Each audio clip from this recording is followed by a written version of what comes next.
Hey guys, Desolate Magic here with some more spoilers! By the way, I believe I said in the last video that we're not in Act 2 of the storyline yet. According to Wizard's own timeline, we are. It's just nothing happened. I mean, legit, the entire Act 2 list up until that point was just like, here's a person. They showed up and they are a person that exists. Today should be interesting though, and as is the norm, I didn't look at any of these ahead of time. So, first up, we've got Death Sprout. It's a 4-cost instant with very restrictive colors on there, and destroy target creature, search your library for a basic land card, put it onto the battlefield tapped, then shuffle your library. Now, I initially thought, why would you blow up your own creature with this for 4? That's the worst card I've ever seen. Oh, that's right, you can target opponent creatures. That's not bad. I think you'd almost have to be running like an insanely fixed 2-color deck already. But if you are, I mean, this would be a pretty darn good kill spell. I mean, it doesn't take on anything else. It's not as good as Vraska's Contempt. But in a ramp deck, hey, why not? Next up, well, there was a big old discussion about whether or not Fibblethip or whatever his name is was on top of a statue or Nicol Bolas's actual head. Well, it turns out statue. Let's see, that never occurred to me because the little artifact was floating between his horns, and I thought that would be hard to do on a giant statue. They must be using fishing line or something, I don't know. Plus, how he had time to build this and why, and how much magic it would take, I still completely disagree with this on a basic level. Also, with those aerodynamics, that thing is going over in about a 5-mile-an-hour wind. Just saying. So it's a 6-cost legendary annoyance, and spells your opponents cast cost 2 more to cast. That is unbelievably annoying.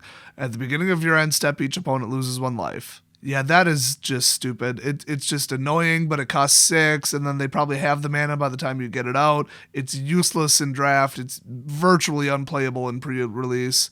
And then if somebody does get this out, I already hate it. If they start cloning it, now I really hate it. So what is the point of printing something this annoying? Nobody would ever just play this outright. It's not good enough. They would do something really weird and abusive where it would stack with something else or they would replicate it or whatever.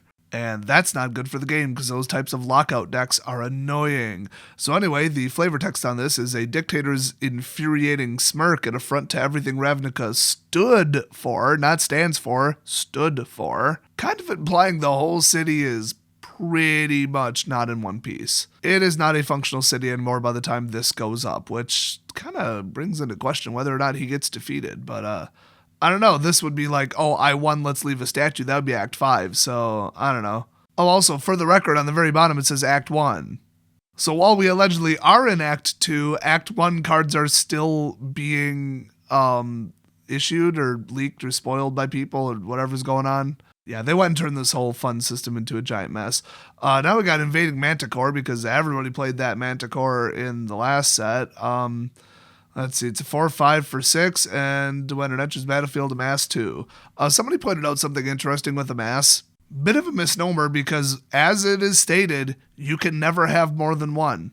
So, put 2 1/1 counters on an army you control.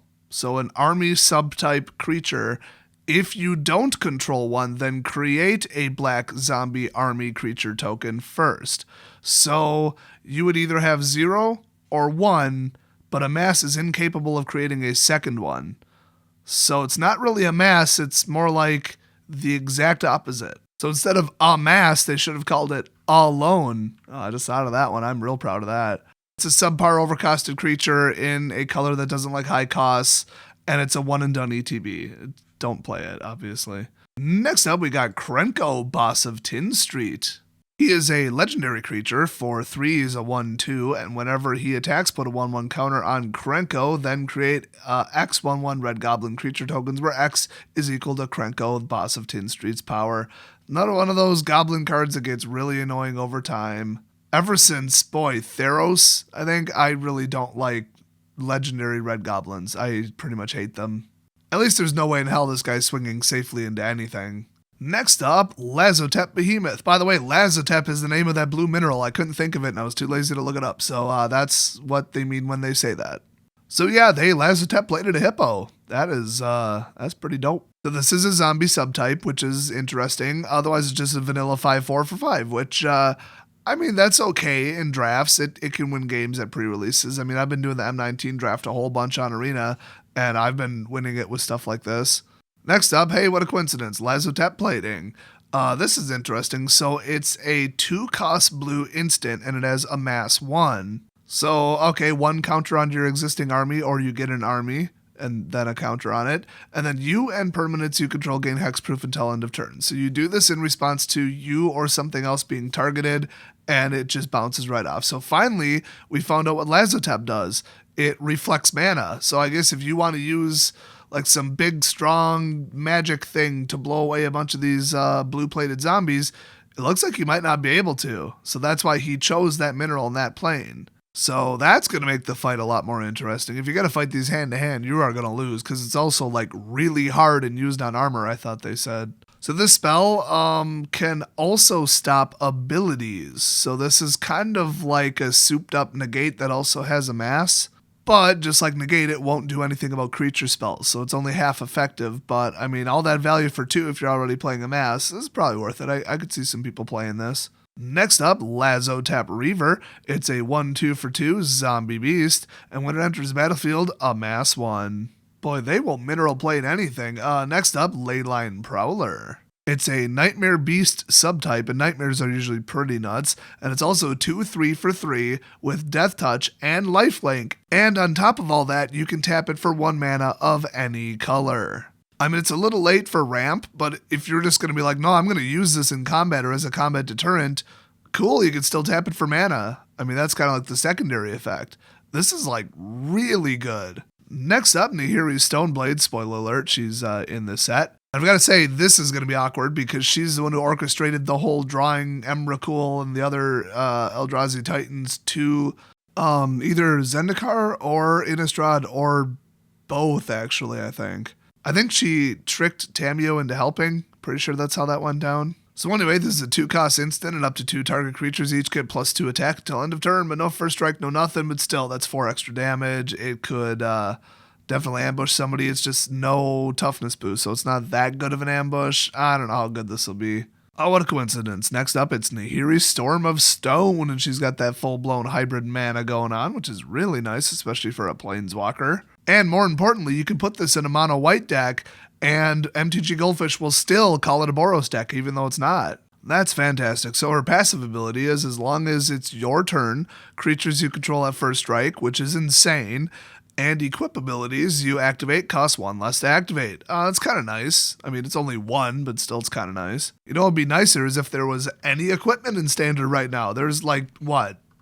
Some axe? I mean, I'm sure there's like 8 pieces of equipment. It's just nobody plays any of them. Well, being the absolute defensive beast that she is, her negative X, which she comes out with 6, is she deals X damage to target tapped creatures. So she's going to run out of loyalty real quick, but she could safely deal, 5 damage to a target creature and survive. In a case of emergency, she could deal 6. So not bad overall. Next up, we've got a rare white 5-cost sorcery. I cannot wait to see what this does. And plus, it's Nahiri fighting Sorin. I bet he's still mad about Innistrad. Call me crazy. This is called Single Combat, and each player chooses a creature or planeswalker they control, then sacrifices the rest. There we go. Planeswalker board wipe for 5. We needed that. Everybody saw that coming. At least it's mono. Players can't cast creature or planeswalker spells until the end of your next turn. Ouch. I mean, you want to get a planeswalker ult off like really badly and you're getting swarmed? Boom. The problem is it leaves them with 1, and if you choose a planeswalker and they choose a creature, you're going to get hit by that creature because you just got rid of all your blockers. But maybe you have something with Afterlife, or I don't know. I mean, this would be a damn good Afterlife card, but yeah, we needed this and everybody expected it, so I love this. Next up, Sorin's Thirst. It's a 2-cost double black instant, and it deals 2 damage to target creature, and you gain 2 life. It's interesting. It's not even -2, -2, so you can't even kill something indestructible. I don't know about this. By the way, is that Sorin fighting Nahiri on Bolas's statue? So next up, logically, of course, we've got Sorin, Vengeful Bloodlord.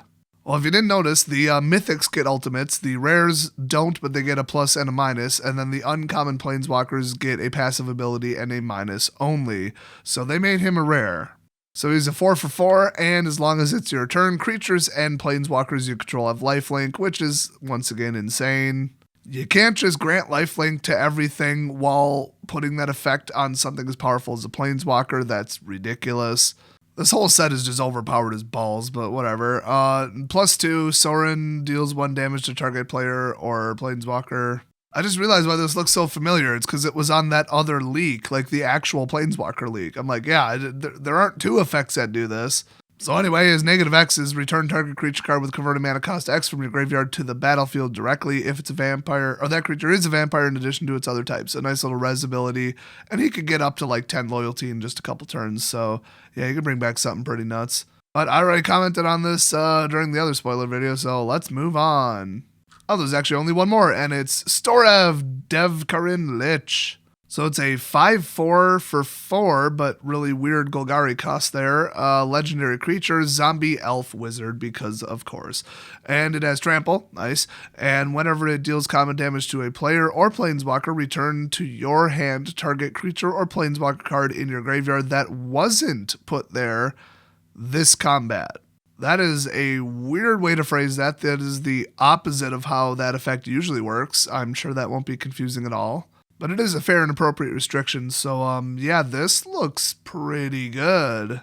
But a lot of these cards like this are just standalone. It's like, okay, zombie tribal, I guess, cool. They threw the word zombie on everything. Yeah, because liches and zombies are the same thing, So it's like, okay, cool, will it really go into a deck? Well, a deck where you bring creatures back from the graveyard, I guess, maybe, kind of, but also these exact colors, but also with really good aggressive fixing. Now, to me, I thought that was phrased incorrectly. The correct phrasing should have been, that wasn't put there during the most recent combat phase, or during the last combat phase, but then I thought, well, this trigger would only go off in the middle of the combat phase, so saying this is actually, I guess, kind of correct. It's just odd, clumsy phrasing that I don't think have ever used on any other card that I've ever seen. I mean, if anything, it should have said, wasn't put there during the combat phase on this turn, or something. Just make it sound official, jeez. So anyway, that's all the spoilers for today. I'm gonna go catch Pokemon. I'll see you guys next video.